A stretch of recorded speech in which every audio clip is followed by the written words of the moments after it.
Okay, thank you guys so much for joining us on this mental health webinar led by UC Santa Barbara's Professional and Continuing Education Department, ABA Department.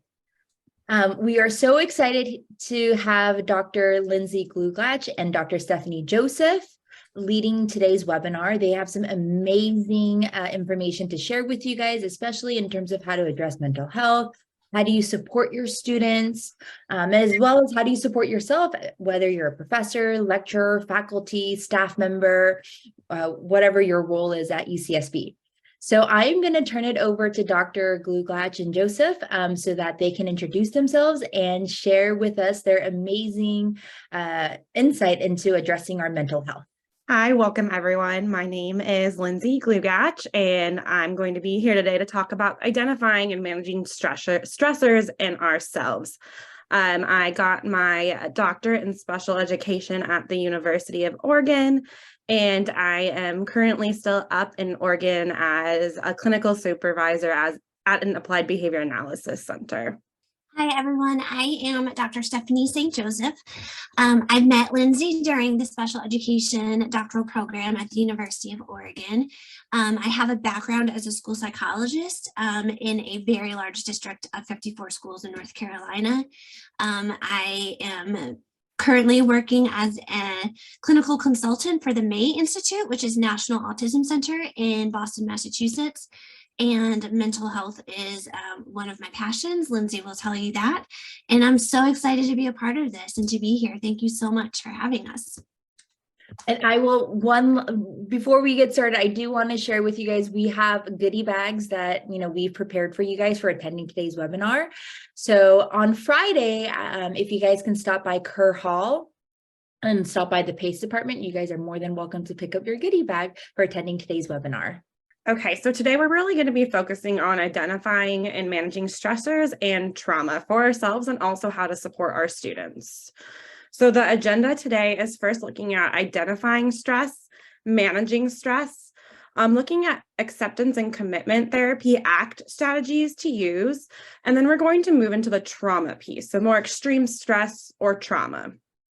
And at the end, we'll save some time for some questions. So the first thing I'm going to be talking about today is identifying stress. So in order to support our students, we also have to, identify and manage our own stress. Being in this field that we are in academia, it is a high stress job and there's a lot of burnout. So it is important before you're, filling up your plate and supporting everyone else to also look inward and make sure you're taking care of yourself. So when looking at identifying stress, you want to look at some emotional symptoms as well as physical symptoms.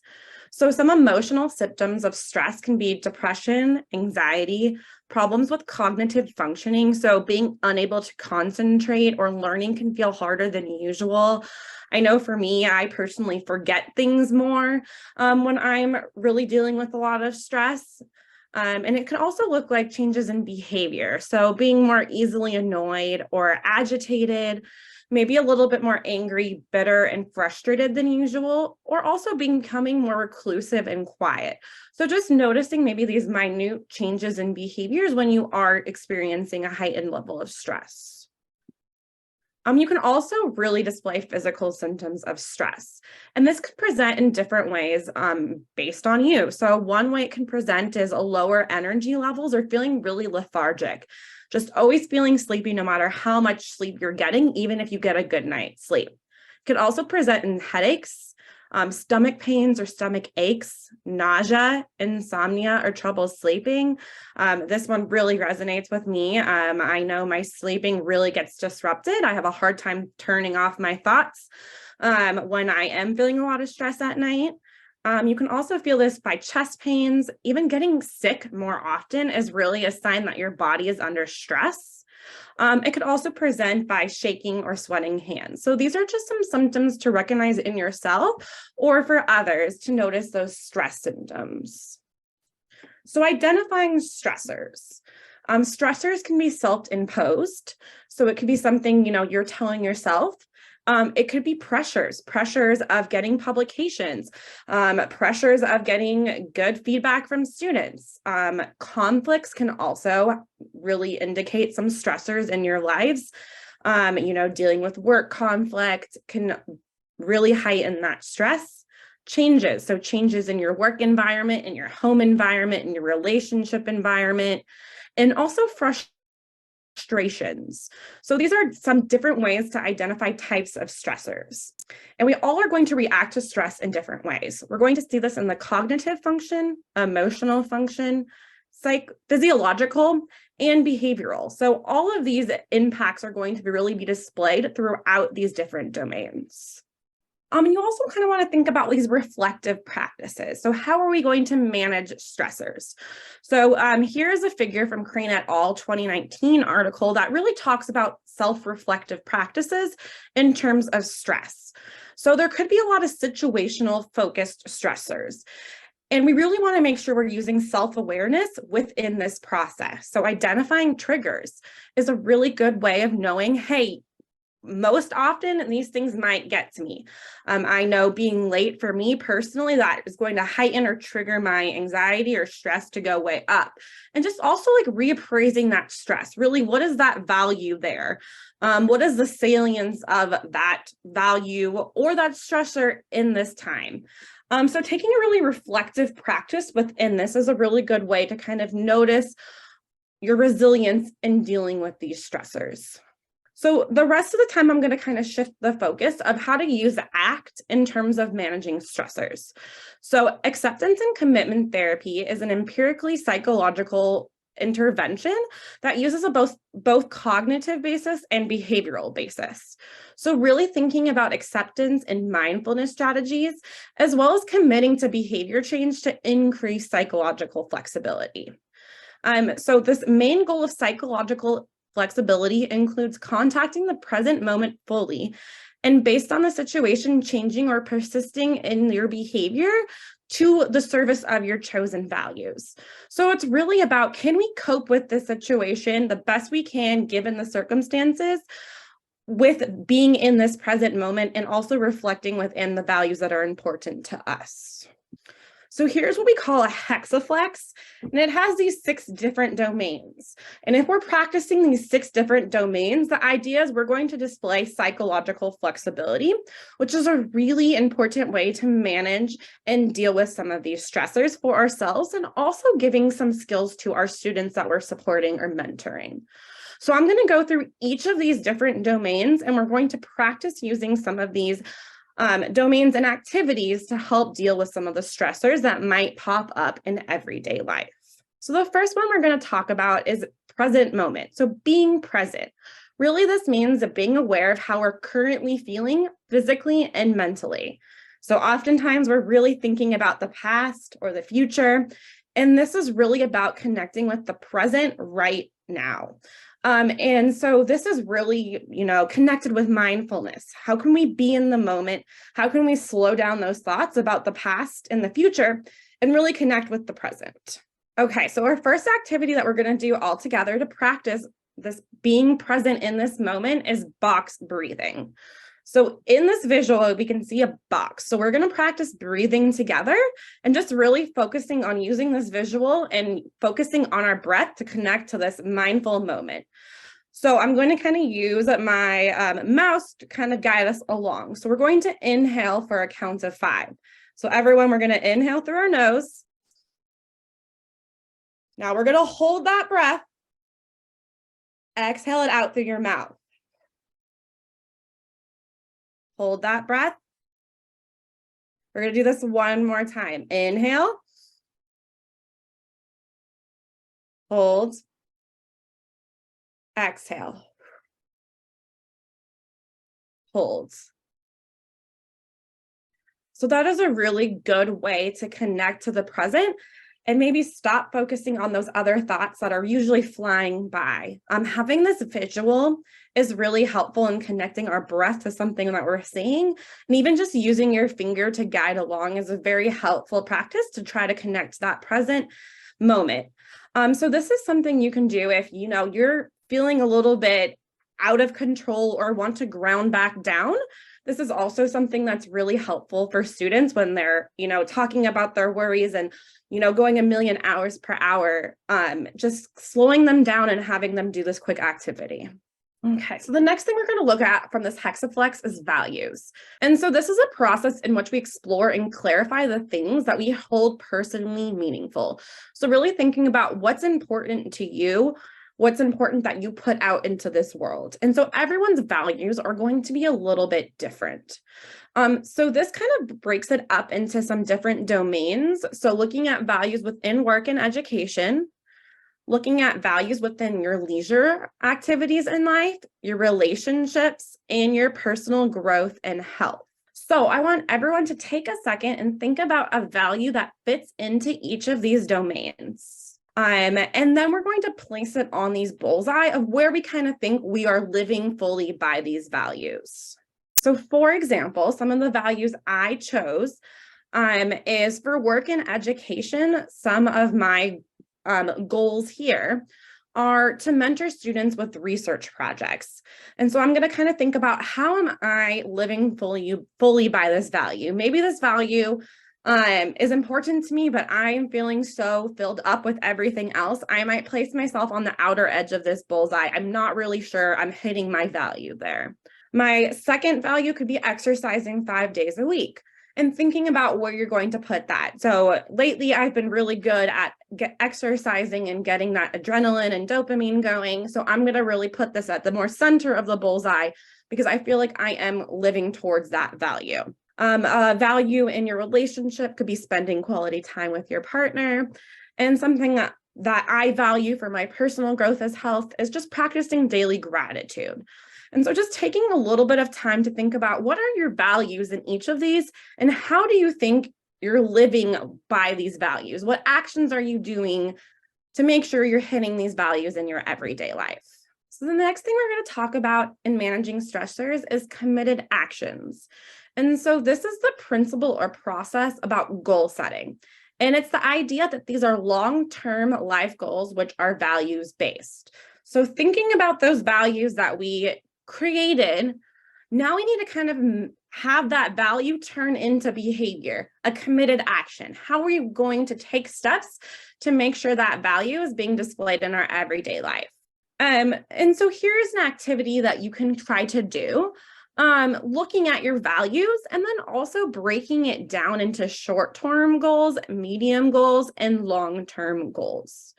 So maybe take this time to pick one of these domains using your value from that previous activity and thinking about how you can create some goals. So I'll give you an example. I took my value of mentoring students for my work value and try to think about how can I turn this into a committed action. Thinking about it first, I kind of looked at the long-term goal. My long-term goal is supporting in the completion of these research projects. And then I kind of worked backwards from there. So, going from that long-term goal, what is something in the middle that is going to be feasible that I can be doing to reach that value? So something I thought about was giving feedback on research methods. And then I'm going to go from there into my short-term goals. What is a short-term goal that is feasible that I can do that's not going to add stress to my daily work routine? So it would be weekly advising meetings. So maybe these are 15 to 30 minutes, just checking in on these research completion projects and making sure they're getting support every step of the way. Okay, so I'm going to give you just another minute to really think about how to break down some of these goals. And so for me personally, seeing these short-term goals makes me feel like it's a lot more manageable and it's something I can do each week to support my values. Okay, let's move to the next one. So this next domain is looking at yourself as context. And so this is viewing our psychological and physical experience as transient and ever-changing. So it's a little bit more abstract, but it's really similar to self-compassion. So this idea that our thoughts do not define us, they're dynamic, they're changing.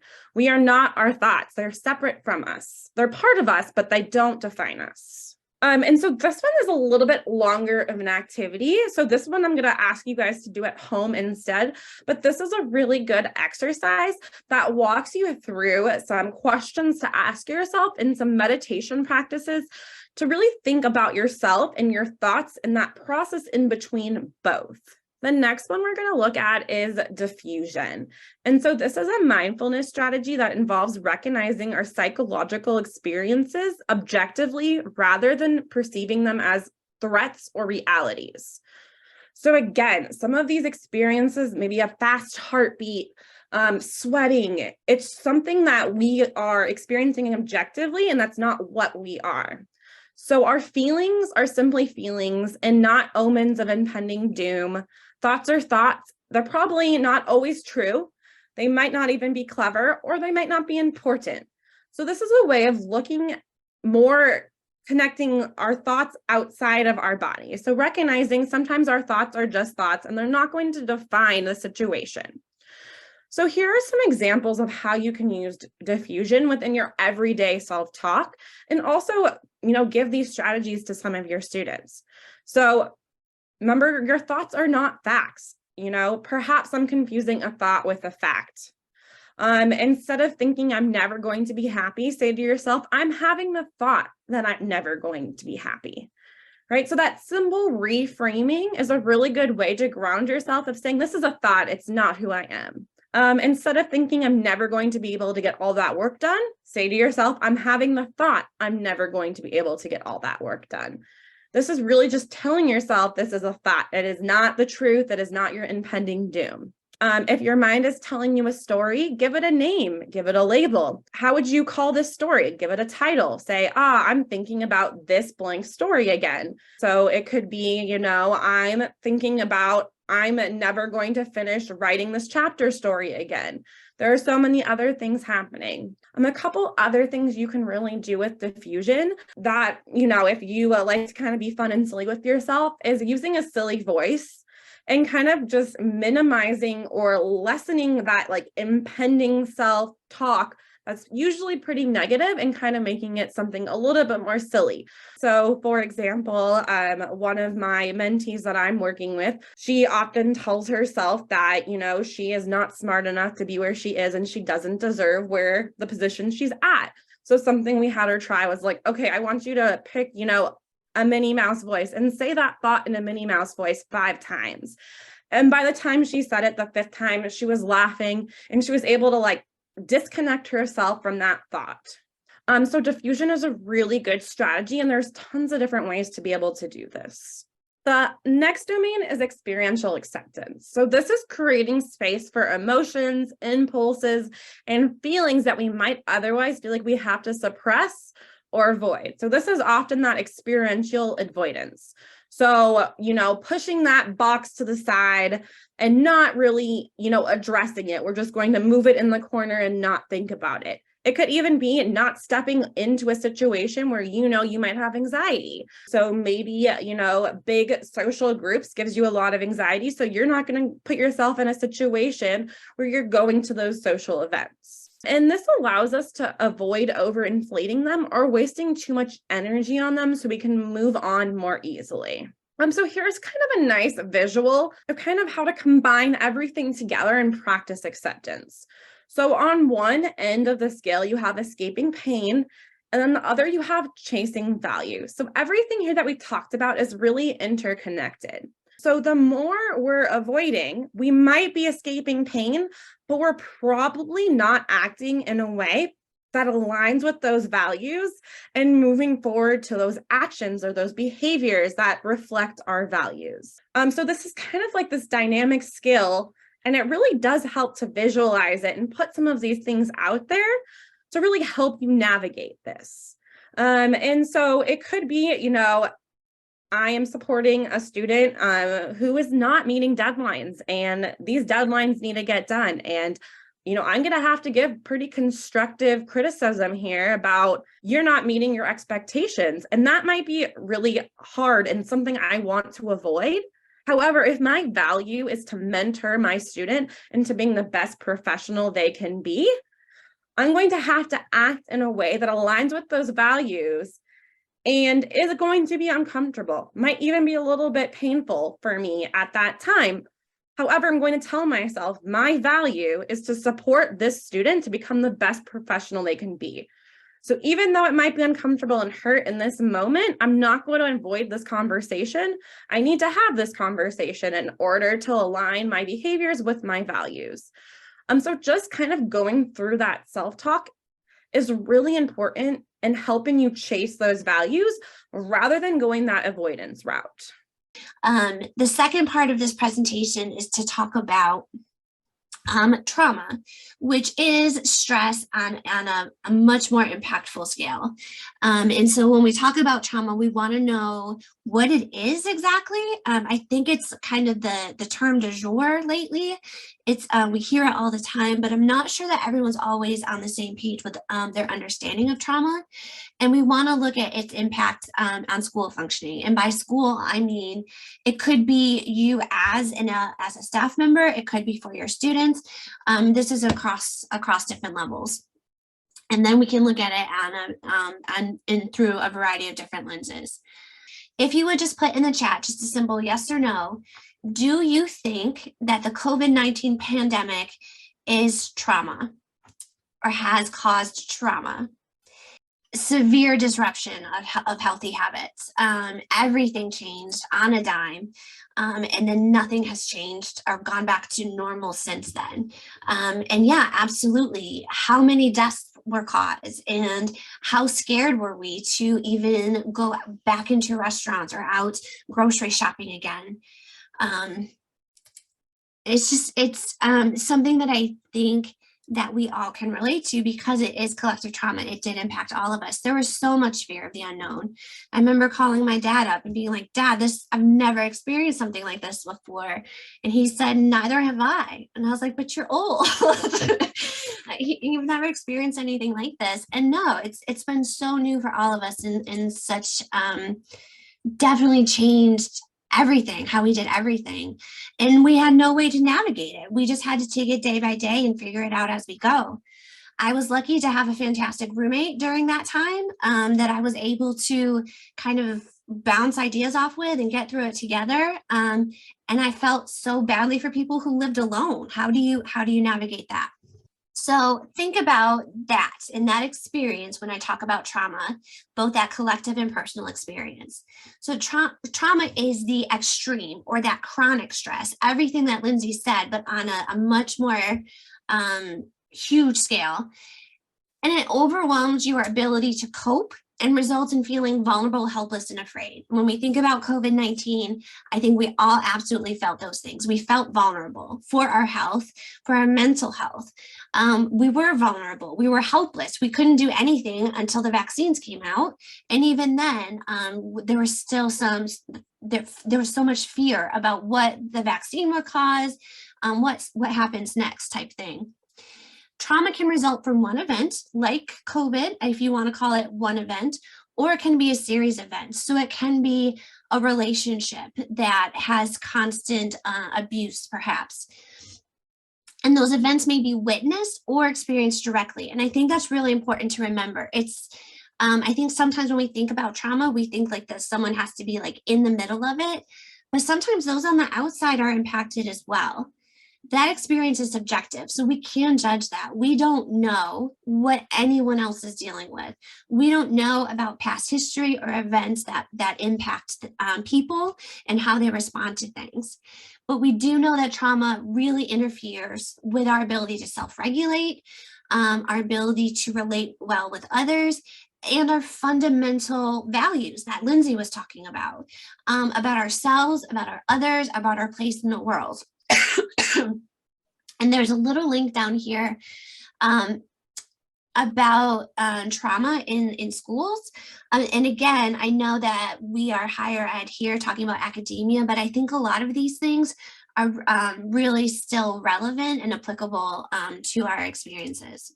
A behavioral definition of trauma. When we talk about behavioral, we're talking about we have to think a lot about how behavior is communication in one way or another, and every behavior has a function.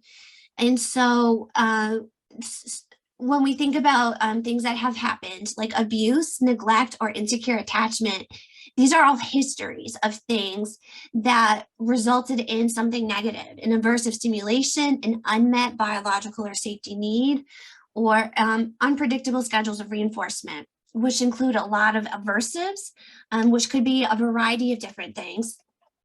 It could be abuse, it could be something physical, it could be something mental, it could be a variety of different things. And a behaviorist might conceptualize trauma as an internal response to an aversive external event. So when we are talking about behavior and how it's communication and a function, it makes us a little nervous to talk about stress and trauma because they're internal events. And so there's no real way to measure that. There are ways to kind of get to it, but we can't directly observe it, I think is what I'm trying to say.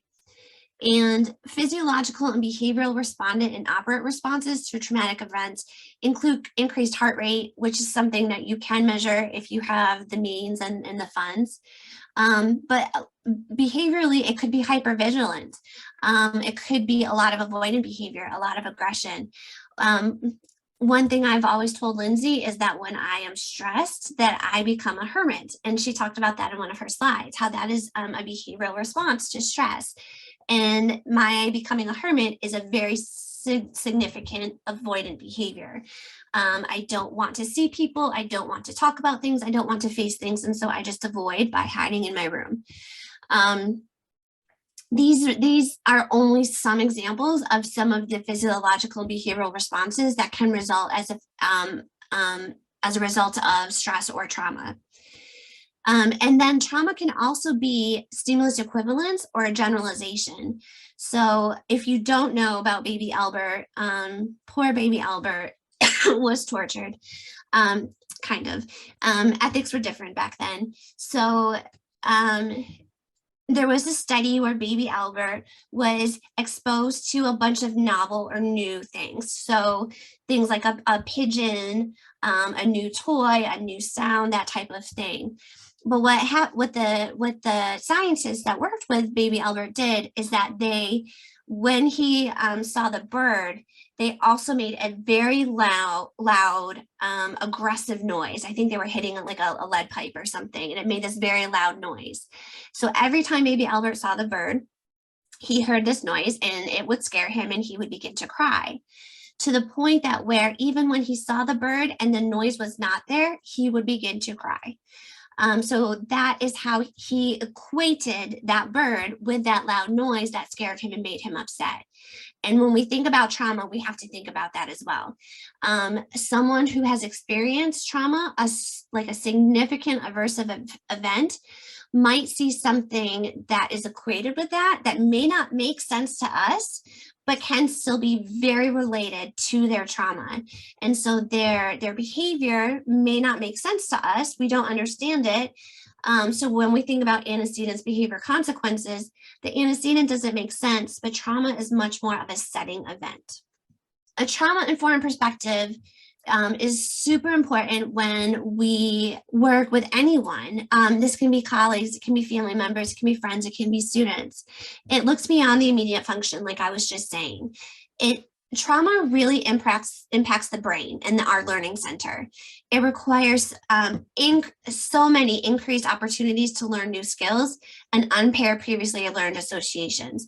So there's this term that you might have to hear something 8 times to learn it, but it takes 28 times to unlearn that.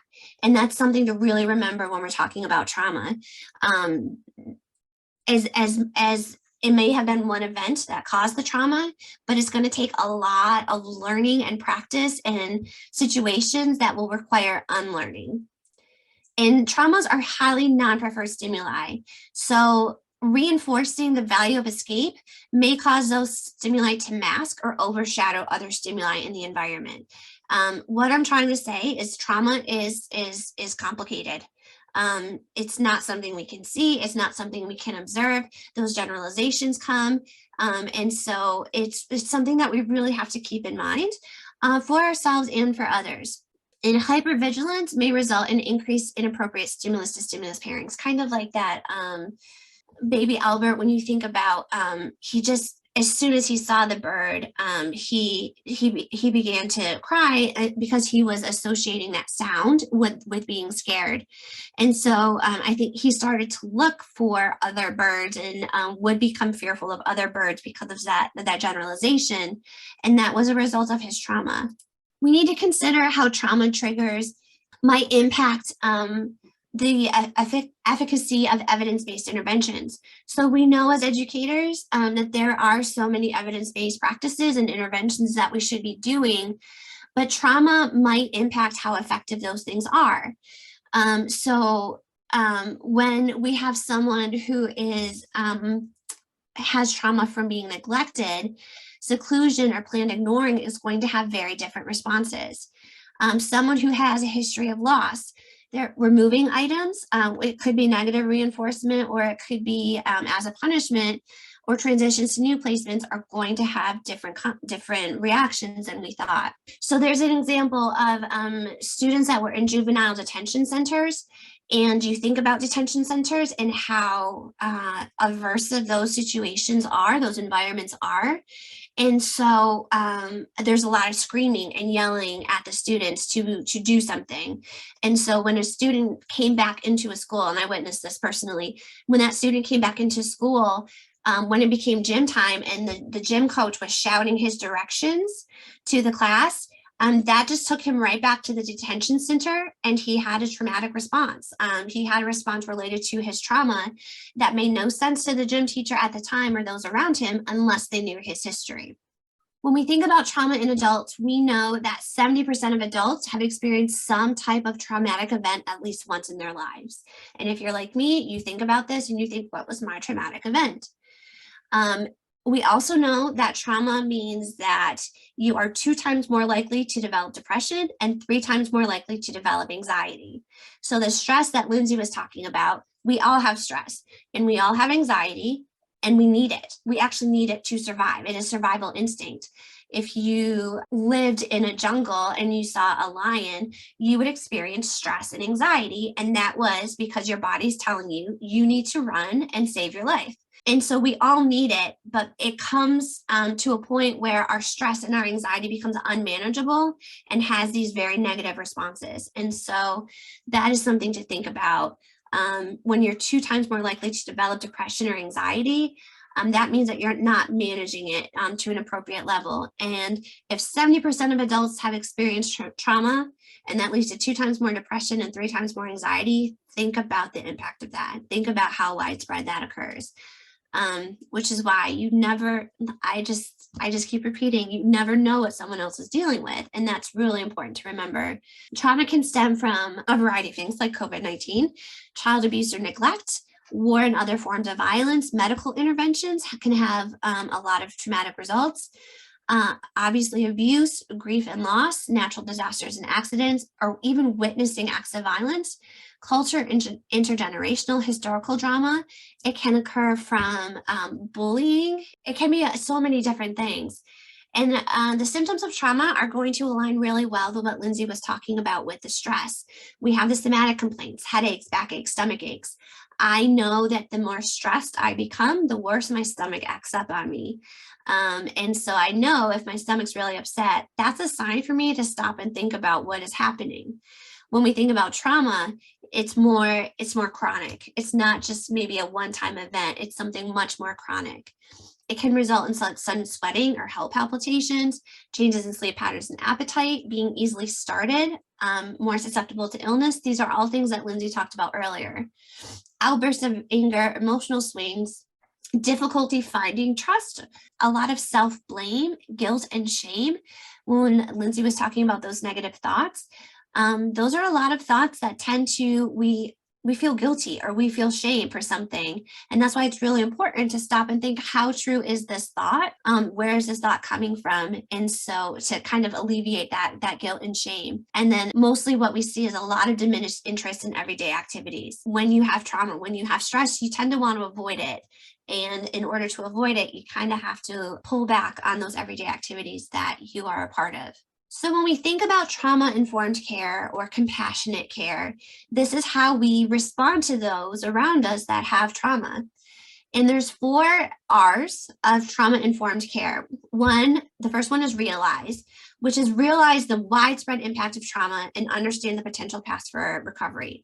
Realize that you don't know what someone's dealing with, that this is a setting event that needs to be dealt with care. Recognize the signs of symptoms of trauma in your students, in your families, in your relationships. Respond by fully integrating knowledge about trauma into policies, procedures, and practices. This is something that I think the world of education and academia is moving towards, but I think we still have a lot of work to do here. And then the final R is to resist re-traumatization, as well as which is the re-traumatization of children as well as the adults who care for them. A lot of times when we see behavior, we think, what is wrong with that person? But instead, we need to think about, how do we help this person? What is that behavior stemming from? What purpose does it serve?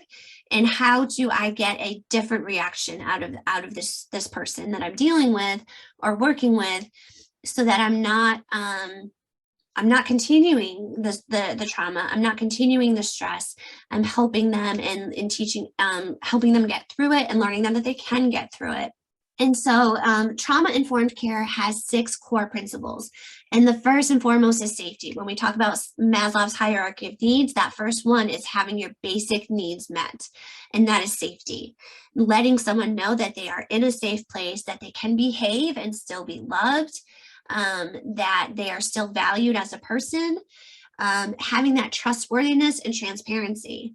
When I talk about, when I give presentations about anxiety, I'm very transparent about the fact that I also have anxiety. And I think that gives a lot of trust with the people that I'm talking to. They know that I deal with this and I understand it, and I'm not judging them or telling them or looking down on them. Having support and mutual help. Trauma isn't going to be fixed by one person, no matter how much you love a person. It's going to take a network. It takes a village. So that collaboration is super, super important. Giving the person empowerment, giving them voice, providing them a choice. So it could be your students are having a traumatic response to an assignment. So maybe you give them an option of a different assignment. Maybe the assignment is giving them a chance to explain their story, which can be very, very powerful if they feel that it's a safe place to do so. And then also considering the cultural, historical, and gender issues. I think this one's really important. We often forget that different cultures have different traumas related to their culture. History, gender issues. Being a woman has its own trauma for a variety of reasons, especially in today's world. And that's not even talking about the trauma that trans people are experiencing. Trauma-informed care, these are 6 main principles of things just to think about when you're working with someone who has trauma. These are principles to remember and to keep in mind when you're supporting those individuals. And there are 4 core commitments to the practice of trauma-informed care. And the first one is acknowledge the trauma and its potential impact. That is going to create safety and trust. Just acknowledging that it has happened is huge. It's validating, and acknowledge that it does have a tremendous impact. Ensure safety and trust. I cannot emphasize this enough about how much trauma tends to make people feel unsafe and do not trust. And so we really need to ensure that. And we can't just do it once, we have to do it over and over. Promoting choice and that shared governance, giving that person some power, some control, because that's been taken away from them as part of their trauma. And then also emphasize skill building. So they have trauma, and so they have stress. And how do we get past that is by learning how to manage and learning skills to improve upon and to move forward.